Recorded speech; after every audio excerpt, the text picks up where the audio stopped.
Assalamualaikum warahmatullahi wabarakatuh. Inilah kisah perjuangan Nabi Musa alaihissalam, seorang nabi yang menghadapi Firaun. Di tengah kekejaman Firaun, lahirlah seorang bayi dari kaum Bani Israel. Bayi itu adalah Musa.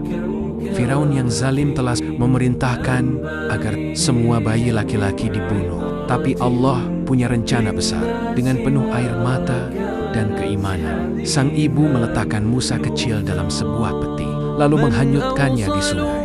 Peti itu hanyut hingga ke istana musuhnya sendiri. Allah menetapkan takdir yang indah. Bayi Musa yang seharusnya dibunuh justru dibesarkan di rumah musuhnya sendiri.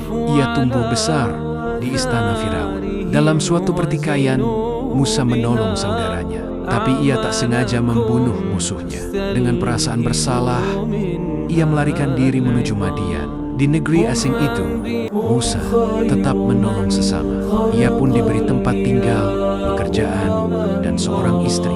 Ia hidup tenang selama beberapa tahun. Di Bukit Tur, Musa melihat cahaya api.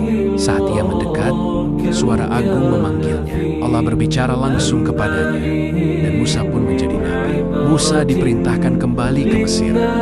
Ia harus menghadapi Firaun, membawa pesan tauhid, dan membebaskan Bani Israel dari penindasan. Dengan keberanian dan keimanan, Musa berdiri di hadapan Firaun. Ia menyampaikan wahyu, menunjukkan mukjizat, tapi Firaun tetap keras kepala dan sombong. Tongkat Musa berubah menjadi ular besar. Tangannya bersinar terang saat dikeluarkan dari lengan bajunya. Tapi Firaun menuduhnya sihir. Para tukang sihir pun dipanggil. Namun ketika Musa menunjukkan mukjizatnya, para tukang sihir sadar. Mereka sujud kepada Allah. Firaun marah, tapi mereka tak peduli. Iman telah masuk ke hati mereka. Firaun semakin bengis. Ia menyiksa kaum Musa, menolak kebenaran, bahkan mengaku sebagai Tuhan.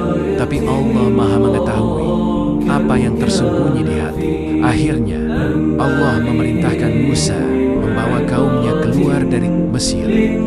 Mereka berjalan malam hari menuju Laut Merah. Di belakang mereka, Firaun dan tentaranya mengejar. Di depan mereka, terbentang lautan yang luas. Kaum Musa, tapi Musa berkata, sekali-kali tidak. Sesungguhnya Tuhanku bersamaku.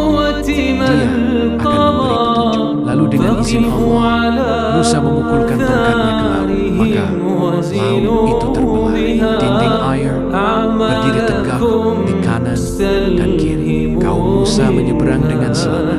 Ketika Firaun dan pasukannya mencoba mengikuti, air itu kembali menyatu dan menenggelamkan mereka. Firaun binasa.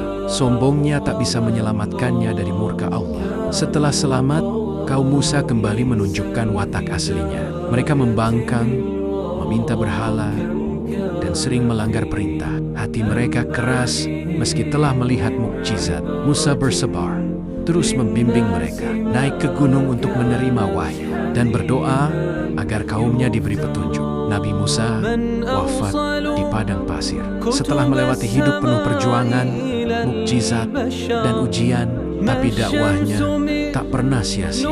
Dari kisah ini, kita belajar bahwa ketika kita yakin kepada Allah, bahkan di saat tersulit pun, pertolongannya pasti datang. Kita juga belajar bahwa kekuasaan sebesar apapun tidak ada artinya di hadapan Allah. Dan iman adalah cahaya yang tak bisa dibeli, tapi akan menuntun siapapun menuju keselamatan. Jangan lupa subscribe konten ini supaya kita upload konten kisah Nabi berikutnya. Wassalamualaikum warahmatullahi wabarakatuh.